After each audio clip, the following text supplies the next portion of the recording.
All right, good afternoon. My name's Terry Bauer. I got to quit yelling. I am the team lead program manager for HEL MD, which is a high energy laser mobile demonstrator. It's the Army's laser program right now for demonstrating technologies. I got to aim it over here. There you go. Okay. I'm going to talk about overview, the development, some of the test results we had from 13-14, and then I'll talk about our path to 50 kilowatt demonstration in the FY17 timeframe. Just an overview of what it is. HEL MD is a demonstrator. It's a prototype, it's a test bed, not a prototype, it's a test bed, it's a demonstrator for the Army's laser technology. We built a beam control system starting in 07, finished in 11, added a 10 kilowatt laser in FY13 to do a risk reduction for the 50 kilowatt laser, which we should be putting on at the end of 16 and 17. And it's just some of the attributes of the truck. It's a HEMT. We picked the HEMT because it's going to give us the most room to put everything on. It's got everything, it's self-contained. The only thing it needs is a cue from the outside. Our development approach, we're leveraging another ASALT program, or JTO program, called RELY, which is the Robust Electric Laser Initiative. They are in the process of, they're on contract to build us our 50 kilowatt laser, 50 kilowatt class laser. It's going to be a 60 kilowatt laser, but once it goes through the system, it'll be come out around 50 out the lethal end. We're going to conduct lethality and propagation demonstrations with the 50. We've done some already with the 10. And then we're also going to do ruggedization of the lasers and the rest of the system. And our goal is to validate the analysis of alternatives, characteristics, or what was modeled during the FPIC-2 AOA 2 years ago. And that's I'll show you later what the path is to get to that. That was a 100 kilowatt laser on the HEMT. And then we'll also be prepared for any off-ramps we see. This is an overview of our schedule. I'm sorry. The top lines are the 6.1 and 6.2 development that feeds into the 6.3 demonstration. The bottom line are the major demonstrations we have. We did 10 kilowatts in FY13-14. We've got a 50 kilowatt CRAM counter UAV demonstration in FY17. And then after that, we put 100 kilowatts on. We use the truck as it is for the first 100 kilowatt demonstration in FY20. And then in FY22, our goal is to reach the AOA performance that was modeled. And that'll require a new beam director, new thermal and new power, or upgraded thermal and power from what we've got. And you can see our 6.2 and 6.1 efforts all feed down into what we're getting. We're getting our thermal and power. We're getting our upgraded beam director from 6.2, and then adaptive optics and several other things. This just shows the step through of the different, or not attributes, but what the system will have on it. The different systems we have, there's 5 systems, major subsystems on the truck. We've got the laser. Right now it's a 10 kilowatt IPG commercial off-the-shelf laser. Like I said, it's a welding laser that we saw as an opportunity to do some risk reduction with and make sure we could do LD integration. The BCS won't change the first 3 demonstrations, milestones. We've got GFE batteries, which we got from Tardec. We're working with Tardec to replace those for the next generation, or not next generation, next milestone. And then we always will have an external radar or a cue. So what we're stepping up to with the next milestone is a 50 kilowatt RELY laser. The thermal system is under development now. It's a 2-phase pump loop. We're going to use refrigerant rather than poly or propylene glycol water mix. And then we're looking at doing a gas turbine generator for the next generator. Plus, we're going next generation batteries from Tardec, which are supposed to double our power in the same size and volume, the same weight and volume. The third milestone involves using the same, the bottom four systems will all be the same. The only thing different is we're going to replace the 50 kilowatt with a 100 kilowatt laser. And then we basically go with a whole new system for milestone 4. This is some of the 2013 results. Like I said, in Good afternoon, ladies and gentlemen. For those of you attending our sessions in the concert hall, those will begin again at 1:30. If you could begin making your way back to the concert hall, our sessions will begin again at 1:30. In addition, for those of you that have not stopped by North Hall, we have the American Freedom Foundation featuring a Warriors to the Workforce Veterans Hiring Pavilion. In conjunction with this event, they have a workshop scheduled that is taking place at 4 o'clock. I know.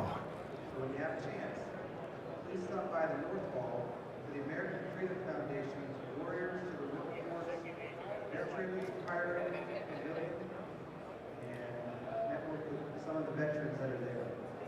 In addition, we also have an innovator speaker. All right, I'm just going to keep talking. In October to December 2013, we took the 10 kilowatt to HEL staff. Our goal there was to demonstrate that we could track, we could laze, we could do engagements. We had some expectation that we could do lethal engagements based on modeling. What we found out was that the weather and the atmosphere at HEL staff was very conducive to what we were doing, and we were able to be a lot more lethal than we expected to be. So what we did was we did CRAM. We shot 60 millimeter mortars. We engaged 95 or so mortars. We killed 69 of them.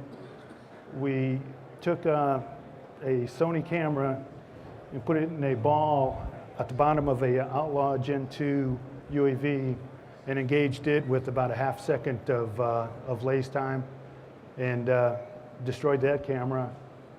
And then we also engaged an Outlaw Gen 2 and using some of the lethality data we got from another SMDC program, the solid state laser test bed out at HEL staff. We engaged the tail, and in the process of the engagement, we almost cut the tail completely off. They lost control of the UAV and it crashed pretty soon after that. And that engagement was done on Halloween, so it was an interesting day. Okay. All right. Here's just some videos of those engagements. First one's a UAV is a 60 millimeter motor. This is what the operator sees. On HEL MD in the HEMT, we've got the driver and the operator. It's the only two crew members we got. That's the counter ISR. And then this is the takedown of the UAV. And this is the screen that the operator uses. He does everything, runs everything off a Toughbook computer in the front.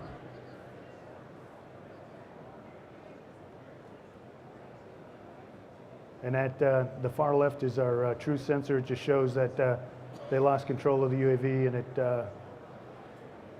it met the desert floor pretty violently.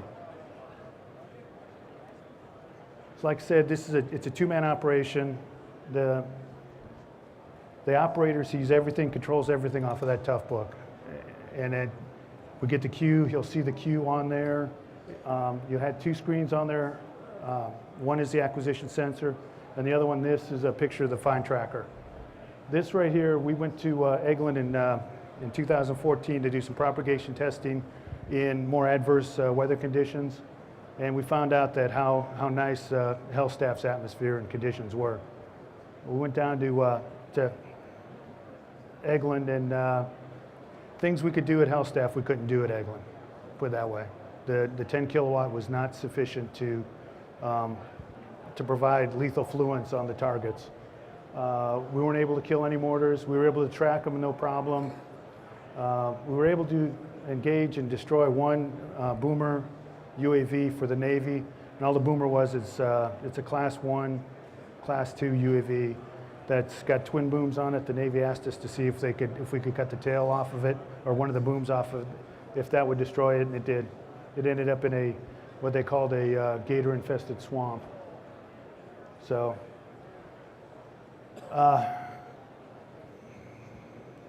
we also ran into a lot of fog, which was why we went there.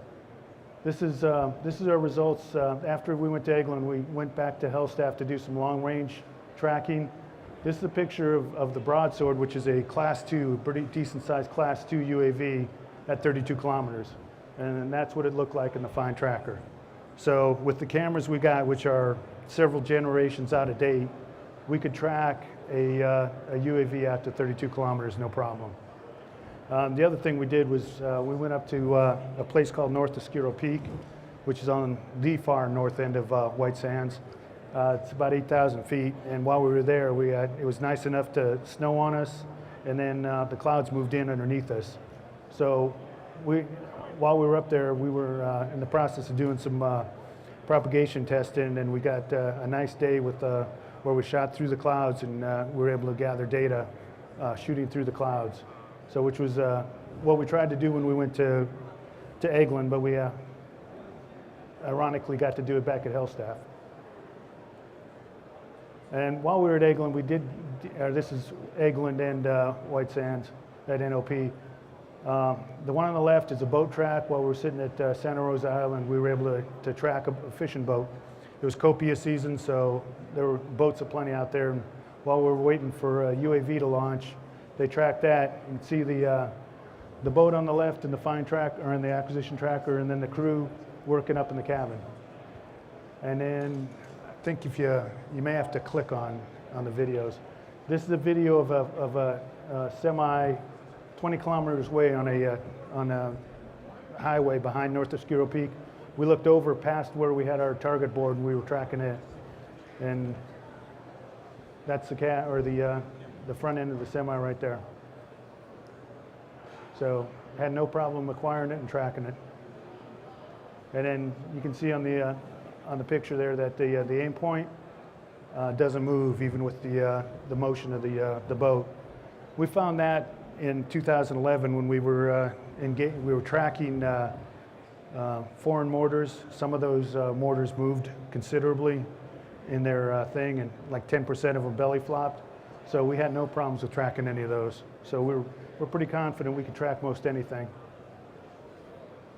Just a quick look at what the truck has. Make your way to the concert hall as our afternoon program is about to begin. Thank you. Yeah. This is what we call our six-pack chart. We've got the laser, command and control, thermal power, and the beam control subsystems all integrated on the HEMT.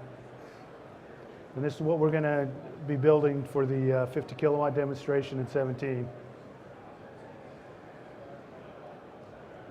And it's just a quick look at what our schedule is to get us to the 17 demo. Some of the big things is we're expecting to get, I don't know if I got it on here. Yeah, laser delivery around the end of September and next year. So that's going to be a big driver for us. The rest of the subsystems are being built to meet that and be integrated by then. The plan is to do some testing here on the Arsenal at RTC before we take it out to White Sands, and then maybe back to Eglin to see how we operate in the nasty weather again. And it's just some of our milestones coming up. One of the things we don't have on there is we're planning to do a propagation test with the 10 kilowatt, the last thing we do with it later this year, maybe the next couple months, here on the Arsenal, just to both do a test on the Arsenal to begin working with them, and also to get some of the propagation, because the atmosphere here in Huntsville is just a little bit less benign than HEL staff. It's not quite as bad as Eglin, but it's close. And that's it. That's a picture of us on the on the cliff at North Oscuro Peak, and right below us was the Trinity site, so it was an interesting location. So any questions?